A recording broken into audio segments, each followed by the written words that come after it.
नमस्कार दोस्तों, भारत एक सोच देख रहे हैं आप। दोस्तों, देश में एक नई बहस छिड़ी हुई है। बहस यह है कि क्या आरएसएस ने, संघ ने नरेंद्र मोदी को कह दिया है कि गद्दी खाली कर दीजिए। और इसके पीछे की वजह यह बताई जा रही है कि संघ ने कहा है कि 75 साल का जो क्राइटेरिया है वो पूरा हो गया है और अब नरेंद्र मोदी गद्दी छोड़ने को तैयार नहीं है। आखिर चल क्या रहा है, ये बात उठी कहां से, ये सवाल उठे कहां से, ये सब हम आपको बताने जा रहे हैं। दोस्तों दरअसल अरविंद केजरीवाल विधानसभा में दिल्ली में अपनी बात रख रहे थे और बात रखते रखते उन्होंने ये बात कही कि संघ में उनकी बातचीत हुई है, संघ के लोगों से उनकी बातचीत हुई है और उनको बताया गया है कि नरेंद्र मोदी को बोला जा रहा है कि आप हट जाइए क्योंकि आपकी उम्र 75 साल हो चुकी है। लेकिन नरेंद्र मोदी कुर्सी खाली करने को तैयार नहीं है, गद्दी छोड़ने को तैयार नहीं है।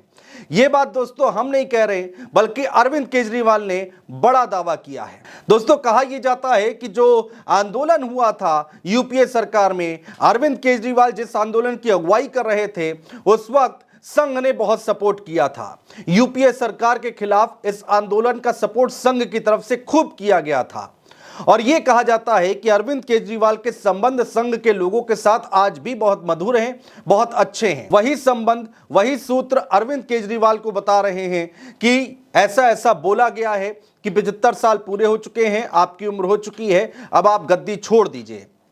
तो संघ की तरफ से यह बड़ा फैसला लिया जा रहा है। इसके साथ ही साथ दोस्तों अरविंद केजरीवाल ने विधानसभा में खड़े होकर कई सारे नाम गिनाए, कई लिस्ट गिनाई कि किसको किसको राजनीति से हटा दिया गया, मेन स्ट्रीम से हटा दिया गया और उसके पीछे तर्क दिया गया 75 साल उम्र का। लेकिन नरेंद्र मोदी हैं कि गद्दी छोड़ने को तैयार नहीं है। ये तमाम बातें कही गई। सबसे पहले आप सुनिए कि अरविंद केजरीवाल की तरफ से क्या कुछ कहा गया है, उसके बाद हम आपको सुनाएंगे अशोक वानखेड़े की तरफ से इस पर क्या कुछ कहा गया है और फिर हम ये भी चर्चा करेंगे कि अगर नरेंद्र मोदी दिल्ली की गद्दी खाली करते हैं, हटते हैं, तो बाकी राज्यों पर और खासकर उत्तर प्रदेश में क्या कुछ फर्क होने वाला है, क्या कुछ फर्क पड़ने वाला है। सुनिए। ये लोग बेचारे परेशान हो गए हैं कह कह के भाई 75 साल का रूल आपने ही बनाया था। मेरे को कल एक आरएसएस के बहुत सीनियर नेता मिले, उन्होंने बताया, बोले जी आरएसएस ने अल्टीमेटम दे दिया है कि भाई 75 साल का रूल तो लागू होगा।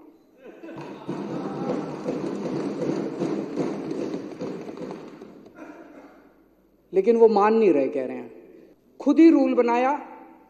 उस रूल के तहत सबसे पहले आडवाणी जी का इस्तीफा लिया, मुरली मनोहर जोशी जी का इस्तीफा लिया, सुमित्रा महाजन जी का इस्तीफा लिया, बीसी खंडूरी जी का इस्तीफा लिया, कलराज मिश्र का इस्तीफा लिया, आनंदीबेन पटेल का इस्तीफा लिया, शांता कुमार जी का इस्तीफा लिया, करिया मुंडा जी का इस्तीफा लिया, हुकुमदेव नारायण जी का इस्तीफा लिया, नजमा हेतुल्ला जी का इस्तीफा लिया, भगत सिंह कोश्यारी जी का इस्तीफा, और भी बहुत है, मेरे पास तो थोड़े ही नाम है। उन सब का इस्तीफा लेने के बाद जब अपना नंबर आया तो कहते हैं ये कानून मेरे पे लागू नहीं होगा। तो सुना दोस्तों आपने, अरविंद केजरीवाल विधानसभा में on the record, on camera ये बात कह रहे हैं कि संघ के लोग ये कह रहे हैं कि अब गद्दी खाली कर दीजिए, 75 साल पूरे हो चुके हैं। ये अरविंद केजरीवाल का वर्जन सामने आया है, बयान सामने आया है। इसको लेकर दोस्तों अब एक नई बहस छिड़ गई है कि क्या वाकई अब गद्दी खाली की जाएगी, क्या नरेंद्र मोदी को संघ अब रहने नहीं देना चाहता, क्या संघ की तरफ से यह कह दिया गया है कि अब आप गद्दी खाली कर दीजिए, वाकई ऐसा हुआ है क्या? इस बात की चर्चा प्रज्ञा मिश्रा उल्टा चश्मा यूसी पर, उन्होंने अपने चैनल पर अशोक वानखेड़े से समझने की कोशिश की, बातचीत करने की कोशिश की। अशोक वानखेड़े जो कि देश का बड़ा नाम है, पत्रकारिता की दुनिया का बड़े पत्रकार हैं, वो क्या कह रहे हैं, वो क्या विश्लेषण कर रहे हैं, जरा वो भी सुनिए। अशोक सर, अरविंद केजरीवाल ने सदन में खड़े होकर ये बात कह दी है कि आरएसएस के बड़े नेता ने उनको ये बताया है कि आरएसएस प्रमुख मोहन भागवत ने नरेंद्र मोदी को प्रधानमंत्री पद छोड़ने का अल्टीमेटम दे दिया है, लेकिन मोदी छोड़ नहीं रहे, गद्दी जकड़े बैठे हुए हैं। क्या कहेंगे सर? देखिए, एक बात तो तय है कि इस बारे में मैं अरविंद केजरीवाल को झूठ नहीं कहूंगा, क्योंकि अरविंद केजरीवाल जी के संघ के साथ बहुत अच्छे संबंध है। अन्ना का आंदोलन ये संघ के बैकिंग से हुआ था और अन्ना के आंदोलन की प्लानिंग संघ के साथ मिलकर ही अरविंद केजरीवाल ने की थी। अन्ना को केजरीवाल जी के साथ संघ ने ही इंट्रोड्यूस किया था। तो संघ का तो एक रोल है, लेकिन संघ को यह पता नहीं था कि जिस यूपीए सरकार को सत्ता से उखाड़ने के लिए जो प्रयास अरविंद केजरीवाल देश हित में कर रहे हैं, वो बेसिकली एक दिखावा है। उनकी मनीषा एक राजनीतिक दल की स्थापना की, वो बाद में सामने आ गई। अभी वर्तमान में वो इंडिया गठबंधन के साथ है। संघ की बात एक तो मैं प्रज्ञा जी आपको बिल्कुल गारंटी के साथ बता सकता हूं, संघ कोई काम ऐसा नहीं करेगा जिसमें इंडिया गठबंधन को फायदा होगा। अभी ज्यादा खींचने का मतलब है, हो सकता है यदि पार्टी कल स्प्लिट हो जाए तो इसका पूरा इंडिया गठबंधन को फायदा होगा। संघ की दूसरी खासियत यह है कि संघ कभी भी जल्दीबाजी में नहीं रहता। कल संघ बिल्कुल अपनी मनीषा, अपने गोल को बहुत ही स्लो कछुए की स्पीड से काम करता है।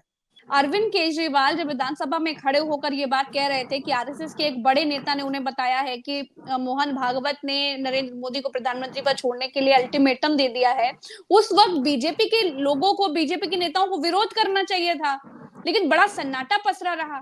क्या ये कह सकते हैं कि अंदर ही अंदर बीजेपी के लोग, बीजेपी के नेता भी चाहते हैं कि भैया साहेब की विदाई हो जाए? देखिए प्रज्ञा जी, अरविंद केजरीवाल ने अर्धसत्य कहा जी। अर्धसत्य ये कहा कि जरूर अल्टीमेटम दिया है कि आप अब विद रिस्पेक्ट आप जाइए और आपकी इज्जत बनी रहे, ये संघ ने प्रॉमिस किया। लेकिन 75 साल के क्लॉज के ऊपर किया, ये सत्य नहीं है, क्योंकि 75 साल का ऐसा कोई क्लॉज नहीं। आडवाणी जी को घर बिठाना ये संघ का एजेंडा था जी। मोदी उसमें इंस्ट्रूमेंटल थे। उसके बाद मोदी आने के बाद मोदी संघ के हाथ से निकल गए, बाद में बाकियों को मोदी जी ने उन्हीं तर्ज पे घर बिठाया। फिर सुमित्रा महाजन जी हो या फिर जोशी जी हो, सिन्हा जी हो या येदुरप्पा हो, ये इन्होंने किया। तो संघ ने जरूर अल्टीमेटम दिया होगा, जो चर्चाएं आ रही है। मेरे भी सूत्रों ने मुझे तो इतना सन्नाटा किया है। बीजेपी में क्यों सर? विरोध करना चाहिए था केजरीवाल की बात का। कागज वागज अब की वो आपने गोले ये बना सवाल बना के पूछ के फेंकने मुझे चाहिए थे। शोले पिक्चर की याद दिला दी, जब एके हंगल एक मुस्लिम कैरेक्टर के रूप में जब आते हैं जी। तो पूरा गांव इकट्ठा होता है और सामने अहमद जो सचिन ने रोल किया था, उसकी हत्या होकर उसका घोड़े पे लाश शव आता है। पूरा गांव इकट्ठा होता है कि इस बाबा को क्या कहें, अकेला बेटा वो भी चला जाता है। तब वो पूछते हैं, इतना सन्नाटा क्यों है भाई, कोई कुछ बोल क्यों नहीं रहा है। अब आपने मुझे सन्नाटा पूछा, अब इस घोड़े पे किसकी लाश है ये मत पूछिए। तो सुना दोस्तों आपने, पत्रकार प्रज्ञा मिश्रा जब अशोक वानखेड़े से बातचीत कर रही थी तो अशोक वानखेड़े इशारा कर रहे थे कि हां बहुत कुछ चल रहा है, खिचड़ी कुछ पक रही है और भारतीय जनता पार्टी के लोग इसका विरोध भी नहीं कर रहे हैं। और आखिर में चुटकी लेते हुए दिखाई दिए अशोक वानखेड़े और कह रहे हैं कि इतना सन्नाटा क्यों है भाई। शोले फिल्म की याद दिलाते हुए अशोक वानखेड़े कि इतना सन्नाटा क्यों है भाई, यानी कि कुछ ना कुछ तो पक रहा है। दोस्तों आखिर पक क्या रहा है? क्या वाकई अरविंद केजरीवाल की बातों में कोई दम है? क्या वाकई संघ के लोग नहीं चाहते हैं कि प्रधानमंत्री नरेंद्र मोदी अपनी कुर्सी पर काबिज रहें? अब क्या वाकई आरएसएस ये चाहता है कि अब 75 साल का हवाला देकर, उम्र का हवाला देकर नरेंद्र मोदी को गद्दी खाली करा दी जाए? अगर ऐसा होता है तो फिर क्या होगा दोस्तों देश में? उत्तर प्रदेश की अगर हम बात करते हैं तो भारतीय जनता पार्टी वैसे ही बिखरी बिखरी सी दिखाई दे रही है। उत्तर प्रदेश में आए दिन दिल्ली और लखनऊ की लड़ाई सामने आती रहती है। 2024 के लोकसभा चुनाव में भारतीय जनता पार्टी कहां पर थी और कहां पर आ गई वो हमने देखा है। लगातार यूपी में बीजेपी का ग्राफ गिरता जा रहा है। दूसरी तरफ अखिलेश यादव अपने पीडीए को लेकर आगे बढ़ रहे हैं। 37 सीटों पर उनके सांसद जीत कर आए हैं। 80 में से 37 सीटें और 43 सीटें ऐसी हैं टोटल जिन पर इंडिया गठबंधन ने जीत हासिल की है, यानी कि समाजवादी पार्टी और कांग्रेस पार्टी मिलकर 43 सीटों पर उन्होंने जीत हासिल की है।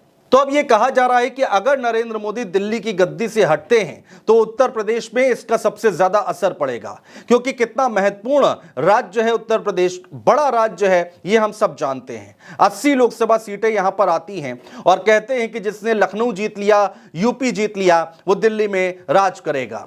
तो ऐसे में यह कहा जा रहा है, राजनीतिक पंडित यह बात कर रहे हैं कि अगर दिल्ली से नरेंद्र मोदी हटते हैं तो उत्तर प्रदेश में भारतीय जनता पार्टी सबसे ज्यादा परेशान होने वाली स्थिति में आ जाएगी। एक सवाल यह भी उठता है दोस्तों कि जब नरेंद्र मोदी गद्दी खाली करेंगे तो उनकी कुर्सी पर कौन बैठेगा? क्या सिर्फ टवल नहीं होगी? क्या जो लड़ाई अभी हम देखने को हमें मिल रही है, क्या उस वक्त देखने को नहीं मिलेगी? क्या यहां पर अंदर खाने किसी तरह की अंतर कलह नहीं देखने को मिलेगी? कौन आएगा? ये सब बड़े सवाल हैं, लेकिन इनका सबसे ज्यादा असर उत्तर प्रदेश में पड़ता दिखाई देगा। प्रधानमंत्री नरेंद्र मोदी वाराणसी से सांसद हैं, वहां से जीत कर आ रहे हैं, देश के प्रधानमंत्री हैं, लेकिन अगर वो खाली करते हैं कुर्सी तो उत्तर प्रदेश में बीजेपी के लिए बहुत ज्यादा मुश्किलें खड़ी हो सकती हैं। देखना होगा दोस्तों इसमें और क्या बहस होती है, क्या कुछ बातें निकल कर आती हैं, क्या संघ के दबाव में नरेंद्र मोदी को वाकई कुर्सी खाली करनी पड़ सकती है। आने वाला वक्त बहुत अहम है दोस्तों, तस्वीर धीरे धीरे और भी ज्यादा साफ होती दिखाई देगी। इस पूरी खबर पर आप भी अपनी राय हम तक पहुंचा सकते हैं कमेंट बॉक्स में कमेंट करके, और अगर चैनल को सब्सक्राइब ना किया हो तो प्लीज सब्सक्राइब करना मत भूलिएगा। बहुत शुक्रिया दोस्तों।